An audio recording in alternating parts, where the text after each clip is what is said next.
राजन की दीदी जिंदाबाद, अरुण भैया जिंदाबाद, किनारी पंचायत जनता जिंदाबाद, राजन की दीदी मत घबराना। रिकॉर्डिंग बाय मनोरंजन स्टूडियो। आगे मई हमारो राजंती दीदी गरीब बन के सनम जी आज सुनल ही कि नारी पंचायत में बाड़ी न के नम जी आज बाड़ी न के नम जी गरीब बन के सनम जी आज फिर से बनई है चाची अरुण भैया के मुखिया जी आज सुनल ही है कि नारी पंचायत में बाड़ी न के कमावा जी आज। दोस्तों न पड़ना है चक्कर में न पड़ेंगे घन चक्कर में, न पड़ना है चक्कर में न पड़ेंगे घन चक्कर में। मुखिया तो अरुण भैया को ही बनाएंगे क्योंकि कोई नहीं है टक्कर में। अरुण भैया मत घबराना, आपका मुखिया कैसा हो, छात्र नौजवानों का मुखिया कैसा हो।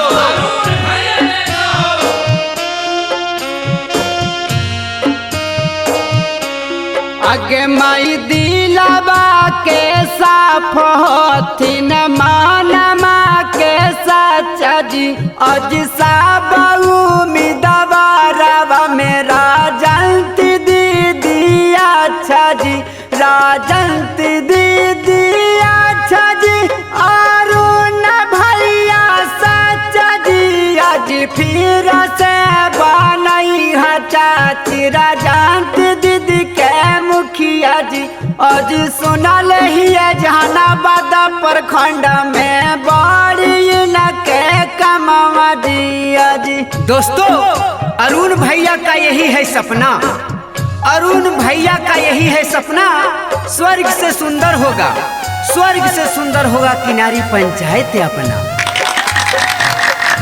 खेत मजदूर किसानों का मुखिया कैसा हो,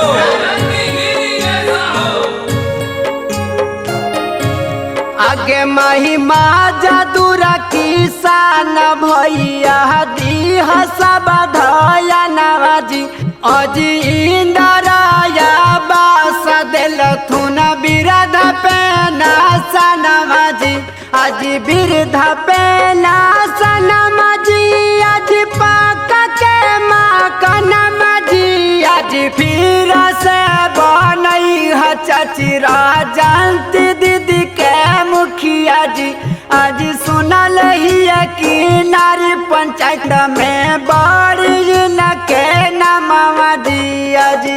दोस्तों गांव घर का विकास हो अगर आपका सपना है, गांव घर का विकास हो अगर आपका सपना है तो अरुण भैया को फिर से मौका दीजिए जो आप सबका अपना है।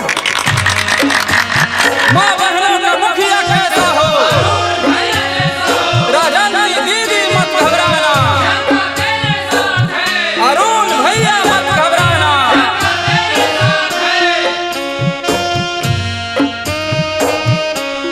आगे माई गाँव में नाली गली दिल थुन बाना बाई जी आज घर घर नाला जाला दिल थुन लागा बाई जी आज गाली बाना बाई जी आज नाला लागा बाई जी अरुण भैया के जीतई है चाची है कर थुन भलाई जी आज सुनल ही है कि नारी पंचायत में बाड़ी न के नमवा जी आज बाड़ी न के नमवा जी आज सुंदर न के कमवा जी आज फिर से बनई है चाचा अरुण भैया के मुखिया जी आज सुनल ही है कि नारी पंचायत में बाड़ी न के कमावा जी